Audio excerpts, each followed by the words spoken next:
Hello everyone, welcome back. कैसे हैं आप लोग? आशा करते हैं आप लोग बहुत अच्छे होंगे।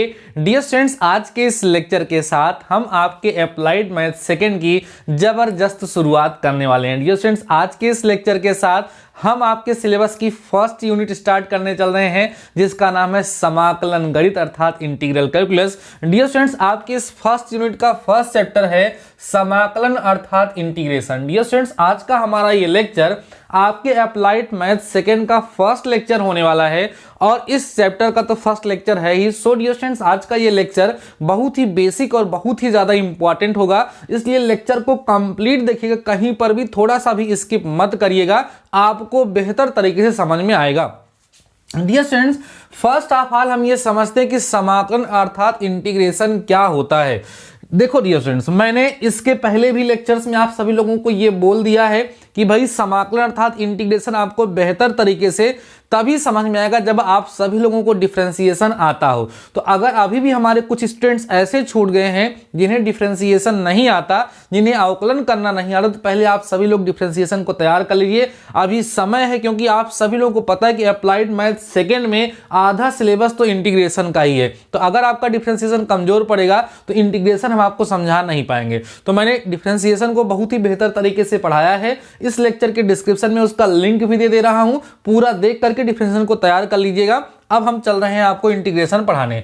सबसे पहले डियर स्टूडेंट्स, हम समझते हैं इंटीग्रेशन क्या होता है। अगर हम इंटीग्रेशन की डेफिनेशन लिखना चाहें, हिंदी और इंग्लिश दोनों में लिखेंगे, तो डेफिनेशन में बोलते हैं dear students, the reverse process, ध्यान दो, इसमें कह सकते हैं द रिवर्स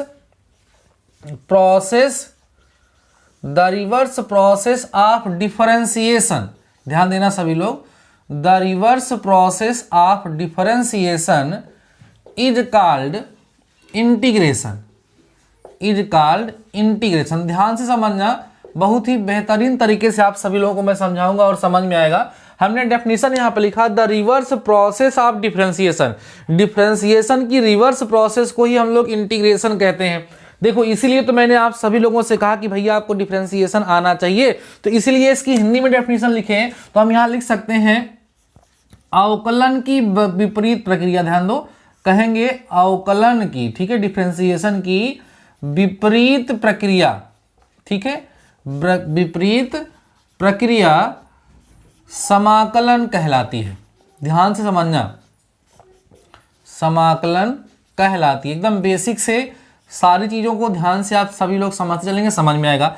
अभी हमने केवल यहाँ पे डेफिनेशन क्या लिखा कि जो समाकलन है वो अवकलन की विपरीत प्रक्रिया होती है, जो इंटीग्रेशन है वो डिफरेंशिएशन की रिवर्स प्रोसेस होती है। ये तो इसकी डेफिनेशन की बात हो गई। अब आइए हम लोग धीरे धीरे करके समझते चलते हैं।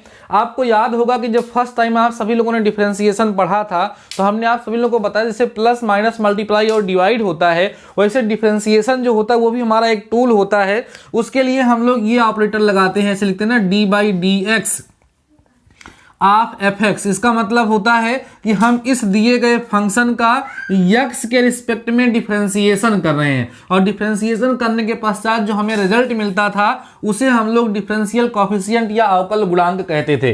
जैसे आप सभी लोगों को सिखाया गया D by d x of x square, तो आपको पता है इसका मान कितना होता है, 2x होता है। ऐसा डिफरेंशिएशन आप सभी लोगों ने किया। तो सबसे पहले आपको डिफरेंशिएशन की बेसिक चीजें बताई थी। डिफरेंशिएशन यहाँ पर रेट ऑफ चेंज को रिप्रेजेंट करता है। किसी फंक्शन को डिफरेंशिएट करते तो ऐसे लिखते हैं, डी बाई डी एक्स लिखने का मतलब होता है उस फंक्शन को एक्स में डिफरेंशिएट कर रहे हैं, और किसी के सामने अगर हम डी बाई डी टी लिखते हैं इसका मतलब होता है कि हम उस फंक्शन को टी के रिस्पेक्ट में डिफरेंशिएट कर रहे हैं। याद करिए, जब आप सभी लोगों को फर्स्ट टाइम डिफरेंशिएशन सिखाया गया था तो आपको ये पहली बार ऑपरेटर यूज करना सिखाया गया, फिर डिफरेंशिएशन करने के अलग अलग मेथड्स आप सभी लोगों को सिखाए गए थे। बहुत सारे फार्मूले हम लोग डिराइव किए थे, फिर उन फार्मूलों की हेल्प से धीरे धीरे हम लोग डिफरेंशिएशन करना सीख गए थे। उसी तरीके से अभी हम लोग सीखेंगे कि इंटीग्रेशन क्या होता है, इंटीग्रेशन के लिए कौन से सिंबल का यूज होता है, जिसका इंटीग्रेशन करते हैं वो उसको क्या कहते हैं, प्रोसेस को क्या कहते हैं, जो हमें रिजल्ट मिलता है उसे हम क्या कहते हैं, ये मैं आप सभी लोगों को समझाने वाला हूं। तो आइए समझिए। तो जिस तरीके से आप सभी लोग ये जानते हो, भैया क्या जानते हो कि जो हमारा डिफरेंशिएशन है उसके लिए हमारा ऑपरेटर यूज होता है, क्या, ऐसे लिखते हैं डी बाई डी एक्स या डी बाई डी टी या डी बाई डी यू, ऐसे लिखते हैं हम लोग ने।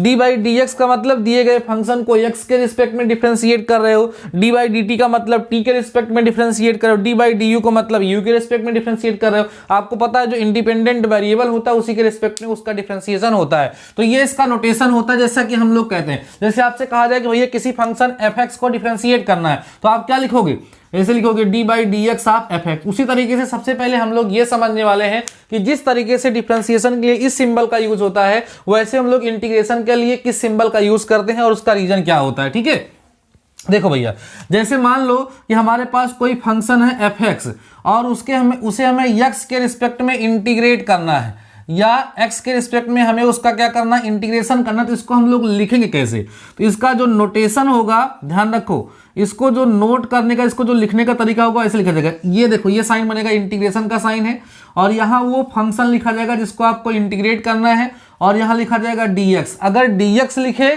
इसका मतलब इस दिए गए फंक्शन को x के रिस्पेक्ट में क्या कर रहे हो, इंटीग्रेट। एक आध बार मेरे मुंह से डिफरेंशिएट निकल जाता है तो ध्यान रखिए क्योंकि दोनों चीजें हैं ना। तो हाँ, यहां पर क्या लिखा गया एफ एक्स और ये लग गया इंटीग्रेशन का साइन, ये इंटीग्रेशन का साइन है और dx ये ऑपरेटर है जो ये रिप्रेजेंट कर रहा है कि इस दिए गए फंक्शन का x के रिस्पेक्ट में इंटीग्रेशन हो रहा है। ये इंटीग्रेशन का साइन है, ये फंक्शन इसका इंटीग्रेशन हो रहा है और इंटीग्रेशन का आपका सिंबल है। समझ रहे हो ना। देखो ध्यान से, इस जिस चीज का हम लोग समाकलन करते हैं, ये जो फंक्शन लिखा हुआ है इसको समाकल्य कहा जाता है, इसको समाकल्य कहा जाता है, जिसको हम लोग इंटीग्रेंड बोलते हैं।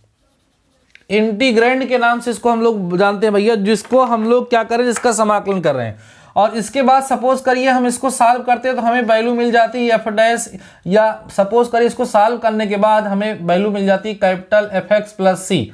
तो ध्यान दो, जो मिल जाती है वैल्यू उसको इंटीग्रल कहा जाएगा, उसको इंटीग्रल कहा जाएगा, उसको समाकल कहा जाएगा। उसको क्या कहा जाएगा, समाकल कहा जाएगा, ध्यान रखिएगा। और इस पूरी प्रोसेस को समाकलन करना कहलाता है। इस पूरी प्रोसेस को क्या कहते हैं, समाकलन करना, या इसको क्या कहते हैं हम लोग, इंटीग्रेशन करना कहते हैं। ये इसका कंप्लीट नोटेशन है। ध्यान से समझिए, मैंने आप सभी लोगों को क्या क्या बता दिया। हमने आपको बताया कि इंटीग्रेशन जो है वो डिफरेंशिएशन की रिवर्स प्रोसेस होती है। अगर हमारा कोई फंक्शन एफ एक्स है, उसे एक्स के रिस्पेक्ट में हमें उसका इंटीग्रेशन करना है, तो उसके लिए इंटीग्रेशन का साइन ये होता है, यहाँ फंक्शन लिखा जाएगा, यहाँ dx। इसका मतलब इस दिए गए फंक्शन का एक्स के रिस्पेक्ट में इंटीग्रेशन हो रहा है। जिस फंक्शन का इंटीग्रेशन होता है उसको हम लोग समाकल्य कहते हैं, याद रखिएगा। उसको हम समाकल्य, उसको हम इंग्लिश में इंटीग्रेंड बोलते हैं। समाकलन करने के पश्चात जो हमें रिजल्ट मिलता है उसको हम इंटीग्रल या समाकल कहते हैं। और इससे इसको फाइंड करने की जो प्रोसेस होती है, जो प्रक्रिया होती है, उस प्रक्रिया को हम लोग क्या कहते हैं, समाकलन करना कहते हैं। जिस तरीके से किसी भी दिए गए फंक्शन का किसी वेरिएबल के सापेक्ष किसी वेरिएबल के रिस्पेक्ट में अवकल गुणांक प्राप्त करने की जो प्रक्रिया होती है उसको हम लोग अवकलन करना कहते हैं। उसी तरीके से यहाँ पर हम लोग जो समाकल को फाइंड करते हैं, उसको प्राप्त करने की जो प्रक्रिया होती है उसको हम लोग क्या कहते हैं भैया, समाकलन करना कहते हैं। आई होप इतनी चीजें आप सभी लोगों को समझ में आ गई होंगी। यहाँ एक काम की बात समझ लीजिए, देखो डियर स्टूडेंट, जो समाकलन है उसमें जो ये साइन बना है समाकलन का, ये सम से लिया गया सम, क्योंकि जो इंटीग्रेशन है उसका यूज योग के रूप में होता है, योग की सीमा के रूप में यूज होता है। तो सम का जो एस है, यस, अब आप जरा सोचो, अगर हम इस यस को ऐसे पकड़ के खींचे, ऐसे पकड़ के खींचे तो ये एस का बिगड़ा हुआ रूप होगा। तो जो हमारे इंटीग्रेशन का साइन है वो इसी का विकृत रूप है, ध्यान रखो, कैपिटल एस का विकृत रूप है। क्योंकि इंटीग्रेशन का मतलब होता है लिमिट ऑफ सम, योग के रूप में उसका प्रयोग होता है। तो योग का मतलब सम होता है, सम का फर्स्ट लेटर एस होता है, तो यस का विकृत रूप ये बनता है। इसलिए समाकलन के लिए इसी चिन्ह का हम लोग क्या करते हैं, यूज करते हैं। आई होप आप सभी लोगों को इतनी चीजें डियर स्टूडेंट समझ में आ चुकी होंगी कि what is the integration. Simple बोलेंगे, integration is the reverse process of differentiation. इसके लिए क्या नोटेशन यूज होगा, आई होप आप सभी लोग समझ गए होंगे। धीरे धीरे करके आप लोग समझते चलेंगे और सारी चीजें बेहतरीन तरीके से समझ में आएंगे। बस लेक्चर में बने रहिए। पहली बार कोई चीज सीख रहे हैं, थोड़ा सा हार्ड लग सकता है, लेकिन ध्यान रखना। तो क्या समझ गए, ये इंटीग्रेशन का साइन है, यहां लिखा गया एफ एक्स, यहां लिखा गया dx। इसका मतलब ये है कि ये चीज जो हमारे सामने लिखा है इसको हम लोग क्या बोल दिए भैया, इसको हम लोग बोल दिए समाकल्य। ध्यान रखना, इसको हम बोल दिए समाकल, जिसको हम इंग्लिश में बोलेंगे इंटीग्रेंड। ठीक, इसको हम इंग्लिश में इंटीग्रेंड बोलेंगे। समझ में आ रहा है? और इसके बाद जो रिजल्ट मिलेगा, या रिजल्ट तो यही पूरा है, इस पूरे को अगर चाहो आप लोग भाई जो यही होगा इसी को सॉल्व करने पर रिजल्ट आएगा, तो जो रिजल्ट आएगा उसको हम लोग क्या बोलेंगे? इंटीग्रल बोलेंगे। उसको हम लोग क्या बोलेंगे? समाकल बोलेंगे, है ना। उसको हम लोग क्या बोलेंगे? समाकल। जो रिजल्ट मिलेगा समाकलन करने के बाद उसको हम लोग समाकलन कहेंगे। और इसकी करने की जो प्रोसेस होती है, जो प्रक्रिया होती है, उस प्रक्रिया को, उस प्रोसेस को हम लोग क्या कहते हैं? समाकलन करना कहते हैं। उसी को हम लोग कहते हैं कि इंटीग्रेशन किया जा रहा है, जिसके रिस्पेक्ट में वहां किया जा रहा होगा। ये इसका नोटेशन है जो आई होप आप सभी लोगों को समझ में आ गया होगा। अब देखो जैसे कहीं ये लिखा हुआ है टी स्क्वायर डी टी लिखा हुआ है, इसका मतलब टी स्क्वायर कोई फंक्शन इसका टी के रिस्पेक्ट में क्या हो रहा है? इंटीग्रेशन करने के लिए कहा जा रहा है। रिजल्ट हमें फाइंड करना होगा क्या होगा। जैसे आप सभी कह सकते हैं कि यू स्क्वायर अपान 2u+1 लिखा है, यहाँ du लिखा गया है। इसका मतलब हमारा ये फंक्शन है जिसको हमें u के रिस्पेक्ट में क्या करना है? इंटीग्रेट करना है, और हमें उसका रिजल्ट ला करके यहाँ पर दिखाना है। अब डियर स्टूडेंट्स, आपको कुछ कुछ समझ में आ रहा होगा कि जिस तरीके से डिफरेंशिएशन करने के कुछ फार्मूले होते हैं, उसी तरीके से इंटीग्रेशन के भी कुछ रिजल्ट, कुछ फार्मूले हैं। हम सभी लोगों को उन सारे फार्मूलों को सीखना है, उन सारे फार्मूलों को याद करना है, फिर उन्हीं फार्मूलों की हेल्प से हम ही लोगों को इंटीग्रेशन करना यहाँ पर सीखना है। तो आइए मैं यहाँ पर अवकलन और समाकलन के सारे फार्मूलों को एक साथ क्रम से बगल बगल लिखूंगा। आप सभी लोग हमारे साथ उसको समझेंगे, नोट करेंगे और बेहतरीन तरीके से समझते चलेंगे। आपको सारी बातें बहुत ही अच्छे तरीके से समझाऊंगा डियर स्टूडेंट्स, ठीक है। आइए देखिए, यहां पर हम बगल में लिखेंगे अवकलन का सूत्र और बगल में लिखेंगे हम लोग समाकलन का सूत्र, ठीक है। मानक फलनों के समाकलन डालिएगा, मानक फलनों के समाकलन पढ़ने चल रहे हैं। मानक फलनों के समाकलन, इसको हम बोलेंगे इंटीग्रेशन ऑफ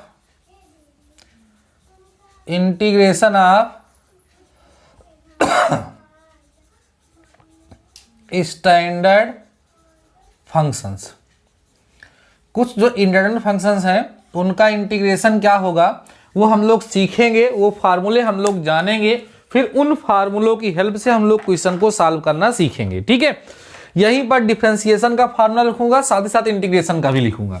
सबसे पहला फार्मूला आप लोगों ने डिफरेंशिएशन में सीखा था, अगर याद हो तो, d/dx ऑफ x की पावर n, जो कि होता था nx की पावर n-1, याद है।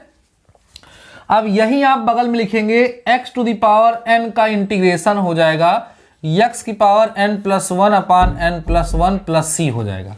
ध्यान रखिएगा, जब भी हम लोग किसी भी फंक्शन का इंटीग्रेशन करते हैं तो इंटीग्रेशन करने के पश्चात हमेशा एक कांस्टेंट जोड़ा जाता है, जिसको हम लोग समाकलन अचर कहते हैं, इंटीग्रल कांस्टेंट कहते हैं। वो क्या होता भी मैं आप सभी लोगों को समझाऊंगा। तो ये पहला फार्मूला था, आई होप सभी लोगों को याद होगा। x की पावर n का डिफरेंशिएशन nx पावर n-1 होता है, लेकिन x की पावर n का इंटीग्रेशन जो होगा, यहाँ देखो, यहाँ मल्टीप्लाई और एक माइनस हुआ था, यहाँ ऐड और एक बढ़ करके डिवाइड हुआ है। ये पहला फार्मूला था। उसके बाद आपको याद होगा दूसरा फार्मूला जो आप सभी लोगों ने देखा था डियर स्टूडेंट्स, वो log x का देखा रहा होगा। दूसरा फार्मूला आप सभी लोगों ने पढ़ा था d/dx ऑफ log x। ध्यान रखो, बेस 2, इसका आपको पता है, इसका डिफरेंशिएशन हम किए थे तो 1/x आया था। तो अब ध्यान समझो, जादू यहां से शुरू होगा। 1/x का जब इंटीग्रेशन होगा तो log x आएगा, log x प्लस c। ध्यान रखो, क्योंकि log x का जो डिफरेंशिएशन है 1/x होता है, इसलिए जब 1/x को इंटीग्रेट कर देंगे तो हमें log x मिल जाएगा। यही तो है ना, क्योंकि आपको बताया गया कि जो इंटीग्रेशन है वो डिफरेंशिएशन की क्या है? रिवर्स प्रोसेस है। आगे ऐसे बढ़ते चलिए। थर्ड देखो, आप लोगों ने सीखा था d/dx ऑफ e की पावर x। e की पावर x का डिफरेंशिएशन e की पावर x ही होता है, इसलिए e की पावर x का जो इंटीग्रेशन होगा वो भी e की पावर x ही होता है। ये सारे देखो, अगर आपको डिफरेंशिएशन के फार्मूले याद हैं तो आप सभी लोगों को इंटीग्रेशन के फार्मूले अपने आसानी से अपने आप याद हो जाएंगे और बहुत ही आसानी से आप सभी लोग क्वेश्चन को भी सॉल्व कर पाएंगे। अब आइए देखिए, आगे बात करिए। अगला आप लोगों ने पढ़ा था d/dx ऑफ साइन x, याद है? साइन x का डिफरेंशिएशन भैया आपको याद होगा कि साइन x का डिफरेंशिएशन cos x होता है। इसलिए जब आप cos x का डिफरेंशिएशन इंटीग्रेशन करेंगे तो आपको यहां से sin x मिल जाएगा। क्या मिल जाएगा? sin x। उसके बाद फिर आप सभी लोगों को याद होगा कि जब आप cos x का डिफरेंशिएशन करते थे तो माइनस sin x मिलता था, इसलिए अगर आप sin x का इंटीग्रेशन करेंगे तो आपको माइनस कॉस x मिलेगा। ध्यान रखिए प्लस में c हो जाएगा, वो माइनस यहां ना लगा करके इधर लगा दिया गया है, तो रिवर्स प्रोसेस चल रही है। देखिए ध्यान से, ये पहला वाला आपको याद हो गया। अब चूंकि log x का डिफरेंशिएशन 1/x होता है, इसलिए 1/x का integration log x plus c हो गया। डी बाई डी एक्स आप e की पावर x का डिफरेंशिएशन e की पावर x ही होता है, उसका इंटीग्रेशन भी e की पावर x ही होता है। sin x का डिफरेंशिएशन cos x होता है, इसलिए cos x का इंटीग्रेशन sin x हो गया। c हमेशा जुड़ेगा, c क्या होता भी मैं आपको बताने भी वाला हूं, आप टेंशन मत लीजिए। आगे देखिए, डी बाई डी एक्स आप cos x, इसका sin x माइनस में होता है, इसलिए माइनस sin x का cos x या sin x का माइनस cos x, इस तरीके से हम लोग लिख सकते हैं। आगे बढ़ते हैं। इसके बाद फिर आप सभी लोगों ने क्या पढ़ा था? सारे फार्मूले यहां पर मैं नोट करते चल रहा हूं, सारे फार्मूलों को एक बार हमारे साथ लिखते चलिए, नोट करते चलिए, रिवाइज करते चलिए, जिससे आपको बेहतर तरीके से चीजें समझ में आ जाए। फिर आप सभी लोगों ने पढ़ा था डी बाई डी एक्स, आप ध्यान रखो, डी बाई डी एक्स आप tan x पढ़े थे, आपको याद होगा। यहां पर स्पेस थोड़ा सा कम पड़ रहा है। tan x का क्या होता है? sec स्क्वायर x होता है। अब यहीं पर इंटीग्रेशन जब करोगे तो आप देखो sec स्क्वायर x dx करोगे तो यहाँ पे tan x प्लस c, यहाँ शायद दिख नहीं रहा होगा आप सभी लोगों को, ठीक है, यहां तक आप सभी लोगों को दिख तो रहा है भाई, ठीक है, दिख रहा है, ठीक है, नोट करते चलिए। देखिए, तो चूंकि आपको पता है कि tan x को जब हम डिफरेंशिएट करते हैं तो sec स्क्वायर x आता है, इसलिए जब हम लोग sec स्क्वायर x को इंटीग्रेट करेंगे, ध्यान दो सभी लोग, जब sec स्क्वायर x को इंटीग्रेट करेंगे तो हमें tan x मिल जाएगा। और देखो ऐसे ही आपको पता है कि डी बाई डी एक्स आप जो cot x होता है वो माइनस में cosec स्क्वायर x होता है, इसलिए अगर आप यहां पर cosec स्क्वायर x को इंटीग्रेट करेंगे तो यहां माइनस cot x आएगा प्लस c आएगा। आई होप आप समझ पा रहे होंगे, वही कंसेप्ट उल्टा चल रहा है ना।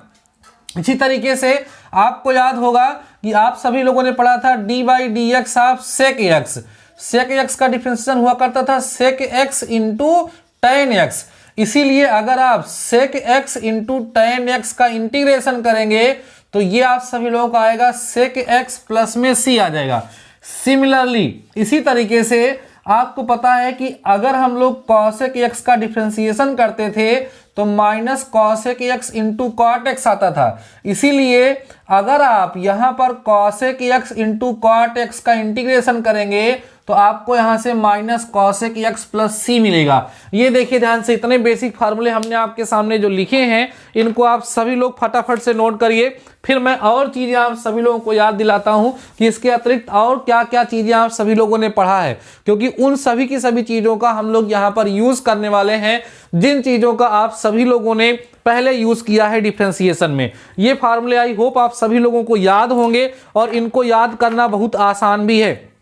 अभी मैं आप सभी लोगों को यहां पर समाकलन दिखा रहा हूं, अवकलन की, यहां पे मैंने क्या किया, अवकलन के फार्मूले लिखे, उसी बगल में हमने यहां पर समाकलन का फार्मूला लिखा और आप सभी लोगों को उन फार्मूलों को याद दिलाया जो कहीं ना कहीं आप सभी लोग अवकलन में पढ़ चुके थे। आइए कुछ और बेसिक फार्मूले थे जो आप सभी लोगों ने पढ़े थे, उनको भी थोड़ा सा रिवाइज करते हैं। फिर समाकलन अचर क्या होता है वो मैं आप सभी लोगों को बताता हूं, फिर एक्सरसाइज को भी सॉल्व कराऊंगा। ध्यान से समझते चलो डियर स्टूडेंट्स, लेक्चर बहुत ही ज्यादा इंपॉर्टेंट होने वाला है। आगे देखिएगा, इसके अतिरिक्त आप सभी लोगों ने पढ़ा था D by d x of sine inverse x, क्या था, 1/√1 माइनस एक्स स्क्वायर, याद है। इसीलिए ध्यान रखिएगा कि अगर 1/√1 माइनस एक्स स्क्वायर का इंटीग्रेशन कभी होगा तो आपको क्या मिलेगा, साइन इनवर्स एक्स प्लस सी मिलेगा। बाकी कॉस में आपको पता है कि प्लस माइनस का डिफरेंस होगा तो उसके लिए उसको लिखने की जरूरत नहीं है,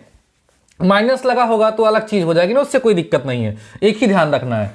अगला देखो, आप लोगों ने पढ़ा था D by d x of tan inverse x, इसका क्या होता है, 1/1 प्लस एक्स स्क्वायर, इसलिए अगर आप 1/1 प्लस एक्स स्क्वायर को इंटीग्रेट करेंगे तो आपको मिलेगा tan इनवर्स एक्स प्लस में c, इसका डिफरेंशिएशन ये, इसलिए इसका इंटीग्रेशन करने पर हमें ये मिल रहा है।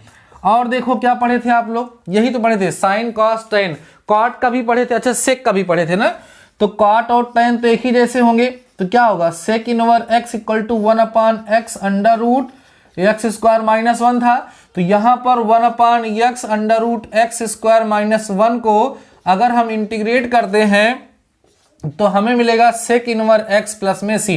तो ये सारे थे बेसिक फार्मूले जो आप सभी लोगों को भैया हमेशा याद रहना चाहिए, हमेशा ये सारे फार्मूले आपको याद रहने चाहिए। एक और देख लीजिए, अगर a की पावर x का आप इंटीग्रेशन करते हैं तो a की पावर x अपान में log a base to e आना चाहिए, a base to e plus C. इसको भी आप सभी लोग ध्यान रखेंगे, a की पावर x का, है ना, वहां पर मल्टीप्लाई होता था, यहाँ पर डिवाइड होता है, वहां पर मल्टीप्लाइड होता था, यहाँ पर डिवाइड हो रहा है। ठीक है, मैं आपको दोनों लिख करके दिखा देता हूं जिससे आपको कंफ्यूजन ना हो।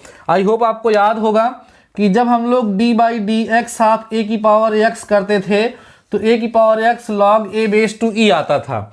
यहाँ क्या है, यहाँ क्या है, अगर हम a की पावर x को इंटीग्रेट करेंगे तो a की power x upon log a base to ये अपान में आएगा। इंपॉर्टेंट फार्मूला है, ध्यान रखिएगा। तो अभी तक डियर स्टूडेंट्स हमने जितने भी फार्मूले आप सभी लोगों को बताए, इसमें कोई ऐसा फार्मूला नहीं था जिसके बारे में आप नहीं जानते थे। आप सभी लोगों ने इसको अवकलन अर्थात डिफरेंशिएशन के फॉर्म में पढ़ा था, हम सभी लोगों ने उन सारे फार्मूले को इंटीग्रेशन के फॉर्म में समझ लिया। इतनी चीजें आपको समझ में आ चुकी होंगी। अब आइए हम लोग डिस्कस करते हैं भैया ये समाकलन अचर क्या होता है। आप सभी लोग देख रहे हैं कि जब हम लोग किसी भी फंक्शन का इंटीग्रेशन लिख रहे हैं, उसका जब इंटीग्रल लिख रहे हैं तो उसके साथ हमेशा हम प्लस में सी लिख रहे हैं। तो ये जो सी प्लस में लिखा जा रहा है, ये क्यों लिखा जा रहा है और इसका मतलब क्या है, ये थोड़ा समझते हैं विस्तार से, अच्छे से ढंग से समझेंगे, सारे टॉपिक समझ में आएंगे। डियर स्टूडेंट ध्यान समझना, समाकलन अचर समझने वाले हम लोग। समाकलन अचर ध्यान देना, टॉपिक है समाकलन अचर, जिसको हम बोलेंगे constant of integration, constant of integration. ठीक, देखिए ध्यान से, पहले आप लोग समझने का प्रयास करिए।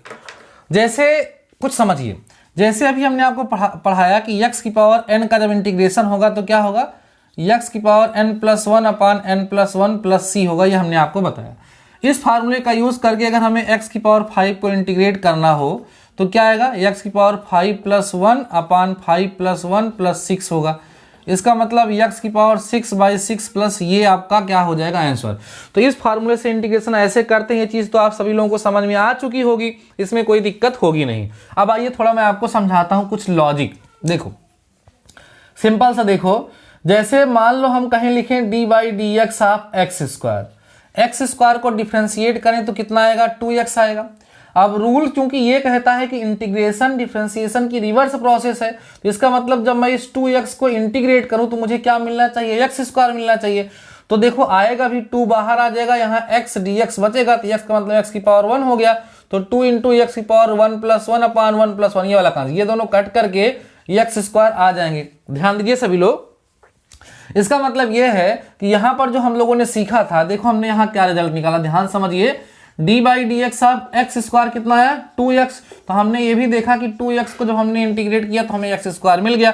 इसका मतलब ये जो हम लोग सीखे हैं वो सही है, लेकिन रिजल्ट कहता है कि यहां पर हमें प्लस सी भी लिखना चाहिए, हमें यहां पर प्लस सी भी लिखना चाहिए। तो वही जो प्लस सी होता है उसी को हम लोग समाकलन अचर कहते हैं। अब बात ये होती है कि भैया ऐसा किया क्यों जाता है, क्यों सी ऐड किया जाता है, ये थोड़ा सा एक छोटा सा लॉजिक लेकर के आप सभी लोगों को समझा देता हूं। देखो डियर फ्रेंड, सपोज करो आपके सामने आ गया D by d x of x square plus 5 होता, इसको भी डिफ्रेंशिएट करते तो आपको 2x ही मिलता, क्योंकि आप अंदर ले जाओगे एक्स स्क्वायर डिफरेंशिएशन 2x होगा और 5 का डिफरेंशिएशन 0, तो आपको 2x मिलेगा। अब ये बताओ मुझे कि जब आप 2x को इंटीग्रेट करेंगे तो अब तो एक्स स्क्वायर ही मिलेगा ना, जबकि हमें मिलना क्या चाहिए बोलो, एक्स स्क्वायर को इंटीग्रेट करने पर एक्स स्क्वायर प्लस 5 मिलना चाहिए।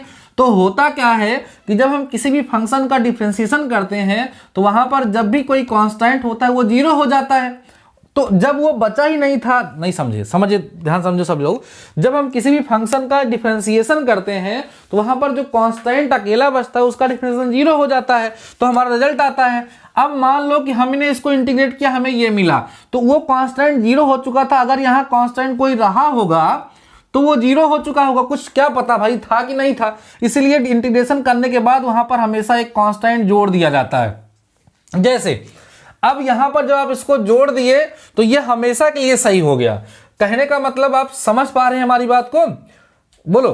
क्योंकि अगर एक्स स्क्वायर का डिफरेंशिएशन लिखा गया था तो 2x आया था ना, तो 2x का इंटीग्रेशन करने पर हमें एक्स स्क्वायर मिलना चाहिए, जो कि एक्स स्क्वायर मिला है। लेकिन आपको पता है एक्स स्क्वायर प्लस 5 का भी डिफरेंशिएशन 2x होगा, तो 2x को इंटीग्रेट करने पर एक्स स्क्वायर प्लस 5 मिलना चाहिए। लेकिन हमें मिल क्या रहा है, x square plus x square केवल मिल रहा है। तो यहां जब c लिख दिए तो ये c एक कांस्टेंट जिसकी वैल्यू 0 हो सकती है, 1 या कोई भी कांस्टेंट हो सकता है। जैसे मान लो अगर हम लोग डी बाई डी एक्स आप एक्स स्क्वायर प्लस ए करते तब भी तो 2x ही मिलता, और 2x को इंटीग्रेट करने पर हमें एक्स स्क्वायर ए नहीं मिलता, केवल एक्स स्क्वायर मिलता। इसलिए वहां पर हमेशा c हम लोग ऐड कर देते हैं, क्योंकि हो सकता है कि वहां पर कोई कांस्टेंट रहा हो जो इंटीग्रेट करते समय क्या हो गया था, 0 हो गया था। इसीलिए हमेशा समाकलन करने के पश्चात एक समाकलन वहां पर इंटीग्रल कांस्टेंट हमेशा क्या कर दिया जाता है, ऐड कर दिया जाता है। आई होप आप सभी लोगों को डियर स्टूडेंट समझ में आ चुका होगा।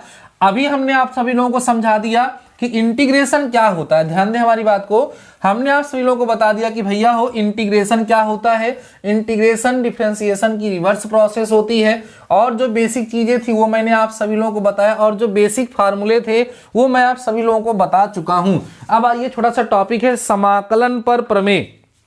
ध्यान देना सभी लोग, टॉपिक है समाकलन पर प्रमेय। समाकलन पर प्रमेय बोलेंगे थ्योरम ऑन इंटीग्रेशन, इंटीग्रेशन पर थ्योरम।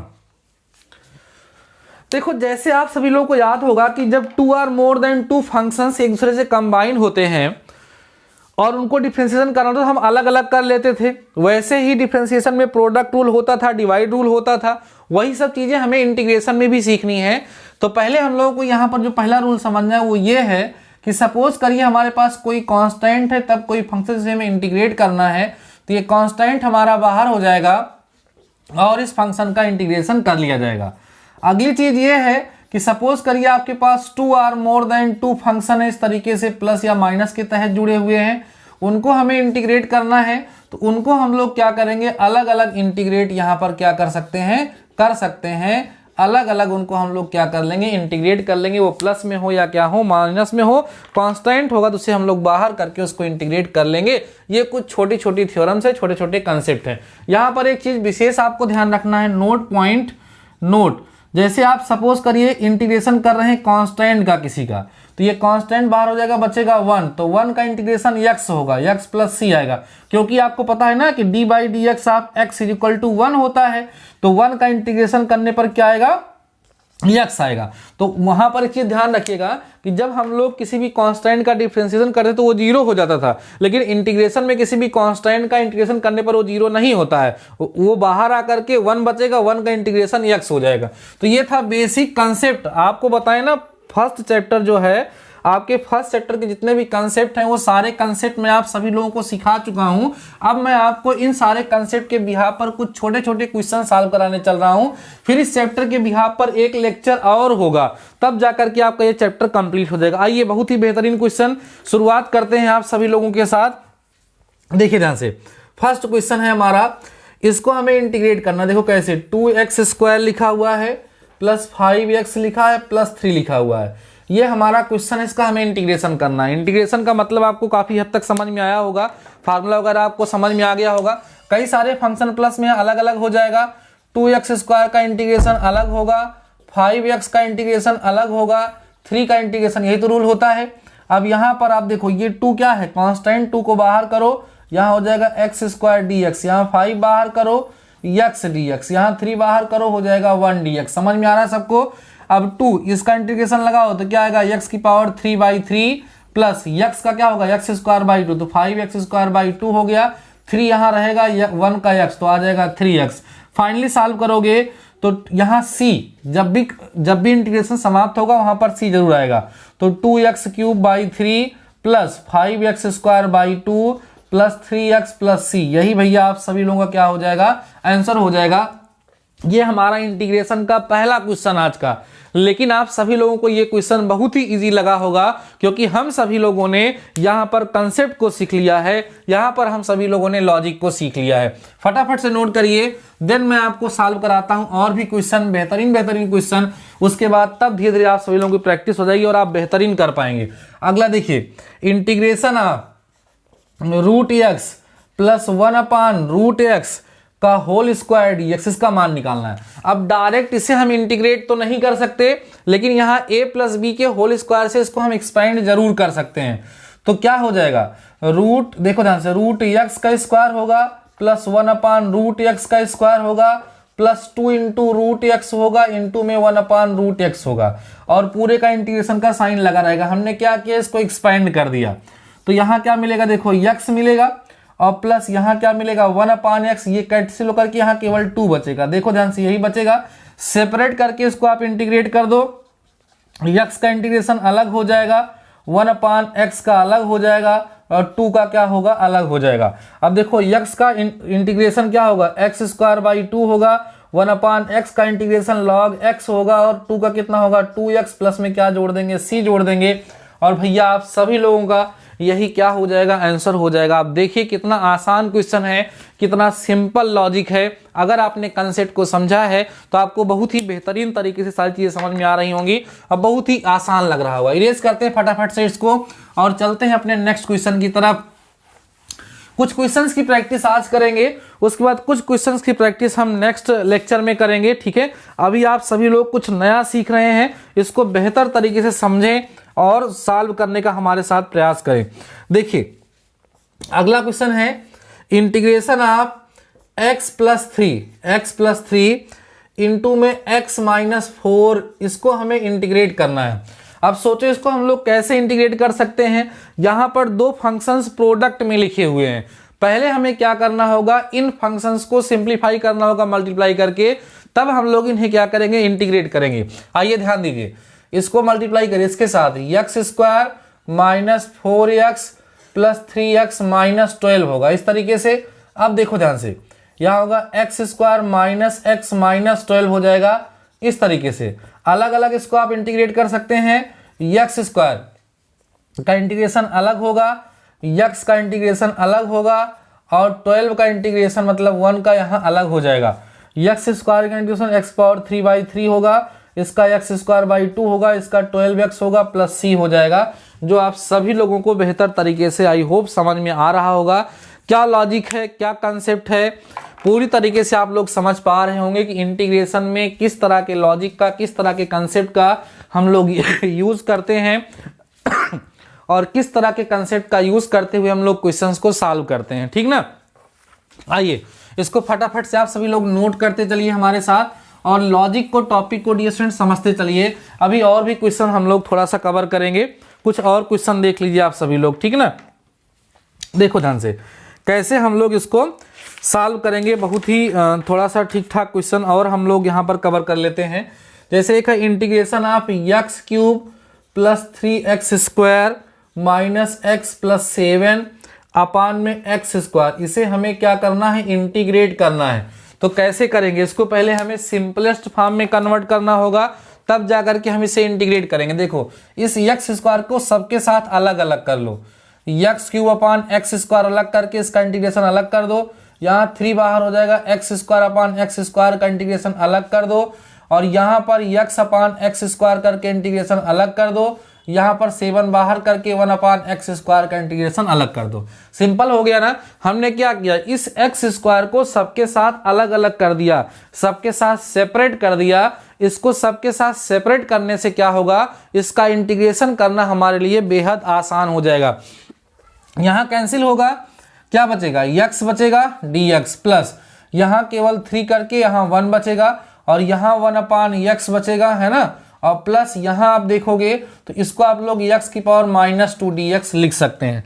सिंप्लीफाई कर लीजिए, इसका इंटीग्रेशन x²/2 होगा, इसका करेंगे तो आपको 3x मिलेगा, इसका करेंगे तो आपको log x मिलेगा, इसका क्या होगा x⁻² प्लस 1 अपान -2 प्लस 1 प्लस में क्या जोड़ देंगे, c जोड़ देंगे।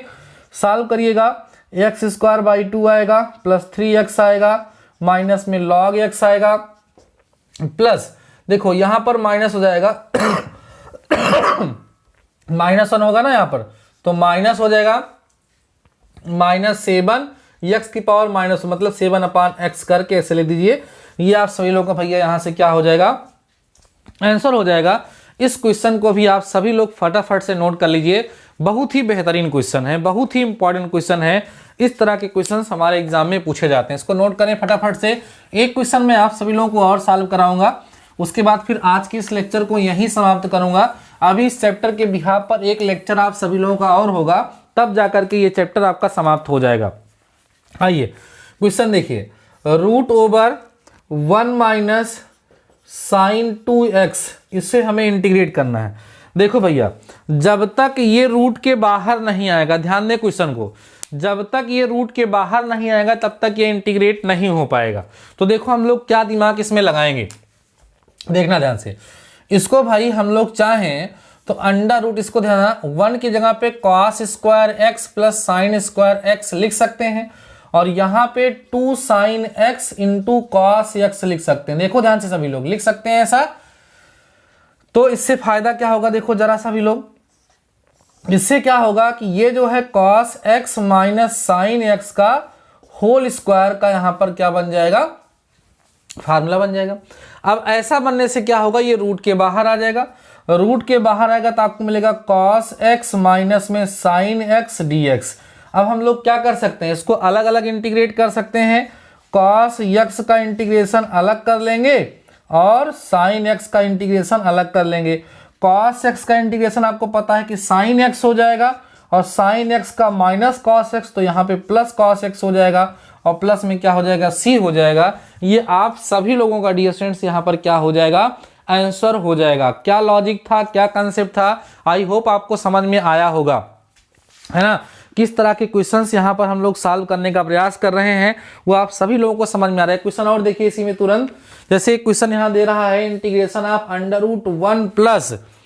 √1 प्लस cos 2x dx। अब यहाँ भी रूट के बाहर आना है, जब तक रूट के बाहर नहीं आएंगे इंटीग्रेट नहीं कर पाएंगे।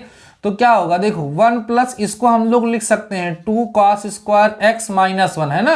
अब ये 1 से 1 कैंसिल हो जाएगा और यहाँ जब ये रूट के बाहर आएगा तो √2 ये हो जाएगा और cos स्क्वायर x हमारा cos x बन जाएगा। अब cos x का इंटीग्रेशन क्या होगा, sin x, तो √sin x हो गया और प्लस में क्या हो गया, c। ये आप सभी लोगों का यहाँ पर क्या हो जाएगा, आंसर हो जाएगा। तो अभी डियर स्टूडेंट्स हमने आप सभी लोगों को यहाँ पर ये समझाने का प्रयास किया, ये पूरा तरीके से बताने का प्रयास किया कि इंटीग्रेशन क्या होता है और इंटीग्रेशन के क्वेश्चंस को हम लोग किस तरीके से सॉल्व करते हैं, वहां पर कौन से लॉजिक, किस तरह के कंसेप्ट का हम लोग यूज करते हैं, कौन से फार्मूले हैं जो हम लोग यूज करते हैं। एक बार मैं आपको इस पूरे लेक्चर का कंक्लूजन बताता हूं कि आज के इस लेक्चर में हम लोग क्या क्या पढ़ चुके हैं, क्योंकि आज का ये फर्स्ट लेक्चर इसलिए ज्यादा लेंथी नहीं करूंगा। लेकिन डियर स्टूडेंट्स आज का ये लेक्चर जो मैंने आप सभी लोगों को प्रोवाइड करा है ये बहुत ही ज्यादा इंपॉर्टेंट लेक्चर था। आज के इस लेक्चर में पहली बार आप सभी लोगों को मैंने बताया कि इंटीग्रेशन अर्थात समाकलन क्या होता है। आई होप आप सभी लोगों को समझ में आएगा कि इंटीग्रेशन क्या होता है, इंटीग्रेशन के लिए किस सिंबल का यूज करते हैं, किस सिंबल का क्या मतलब होता है, कहां से वो लिया गया है। इंटीग्रेशन चूंकि डिफरेंशिएशन की रिवर्स प्रोसेस होती है, इसलिए हमने डिफरेंशिएशन के फार्मूलों का यूज करते हुए इंटीग्रेशन के सारे फार्मूलों को यहां पर लिखा और आप सभी लोगों से कहा कि इन सारे फार्मूलों को आप लोग याद कर लीजिए। अब आज के इस लेक्चर की समाप्ति के बाद मैं आप सभी लोगों से यही कहना चाहूंगा कि डियर स्टूडेंट जो भी फार्मूले मैंने आप सभी लोगों को आज बताया है, जैसे मैं बगल बगल डिफरेंशिएशन और इंटीग्रेशन के फार्मूले लिख रहा था, वैसे ही आप सभी लोग बगल बगल डिफरेंशिएशन और इंटीग्रेशन के सारे फार्मूलों को लिख करके आज ही सभी लोग याद कर लेंगे। मैंने कुछ सिंपल क्वेश्चंस, कुछ सिंपल एग्जांपल भी आज के इस लेक्चर में आप सभी लोगों को सॉल्व कराए हैं, जिससे आपको कुछ एहसास हो सके, कुछ अंदाजा लग सके कि आपके एग्जाम में किस तरह के क्वेश्चंस, आपकी एक्सरसाइज में किस तरह के क्वेश्चंस पूछे जाते हैं। लेकिन डियर स्टूडेंट्स अभी हम लोगों ने इंटीग्रेशन अर्थात समाकलन की केवल शुरुआत की है, कुछ आइडिया सभी लोगों को लगा होगा। तो आप सभी लोग फार्मूले को याद कर लीजिए। अभी इस चैप्टर के बिहाफ पर एक लेक्चर और होगा, उस लेक्चर में इस चैप्टर के जितने भी अच्छे क्वेश्चन हैं उन सारे क्वेश्चंस को हम कवर करेंगे, सॉल्व करेंगे और आपके डाउट्स को भी क्लियर करेंगे। नेक्स्ट लेक्चर जब आएगा तो हमारा नेक्स्ट चैप्टर तैयार हो जाएगा। डियर स्टूडेंट्स इंटीग्रेशन इंटीग्रेशन जो है ना वो हमारे सिलेबस का बहुत ही इंपॉर्टेंट पोर्शन है, ध्यान रखिएगा। जैसा कि हमने लेक्चर के स्टार्टिंग में ही आप सभी लोगों को बता दिया है कि हमारे पूरे सिलेबस का आधा पार्ट जो है हमारा इंटीग्रेशन का ही है, इसलिए हमें इंटीग्रेशन पे ज़्यादा से ज़्यादा फोकस करने की जरूरत है। और मैंने ये भी आपको बताया है कि भाई इंटीग्रेशन आपको तभी समझ में आएगा जब आपको डिफरेंशिएशन आता हो। इसलिए अभी भी अगर किसी बच्चे को, किसी स्टूडेंट को हमारी डिफरेंशिएशन नहीं तैयार है तो मैं इस लेक्चर के डिस्क्रिप्शन में लिंक डाल दिया हूं डिफरेंशिएशन की पूरी प्लेलिस्ट का। एक दिन समय निकाल करके डिफरेंशिएशन को अच्छे से सीख लीजिए, जिससे आपको डिफरेंशिएशन बेहतर तरीके से आ जाए। क्योंकि अगर आपको डिफरेंशिएशन बेहतर तरीके से आता रहेगा तो आपको इंटीग्रेशन में किसी तरह की कोई प्रॉब्लम नहीं होगी। डियर स्टूडेंट्स, आई होप आपके इस लेक्चर के माध्यम से जो भी मैंने आपको पढ़ाने समझाने का प्रयास किया है वो सब कुछ आप सभी लोगों को समझ में आया है। अगर आपको कहीं किसी प्रकार की प्रॉब्लम आई है तो मुझे जरूर बताइएगा, और अगर आपको लेक्चर पसंद आए तो लेक्चर को लाइक करिए, कमेंट सेक्शन में अपना प्यार और सपोर्ट जरूर से जरूर बनाइएगा। बाकी डियर स्टूडेंट्स, आज के इस लेक्चर में बस इतना ही। मिलते हैं नेक्स्ट लेक्चर के साथ, नेक्स्ट टॉपिक के साथ। तब तक के लिए शानदार रहिए और पढ़ते रहिए।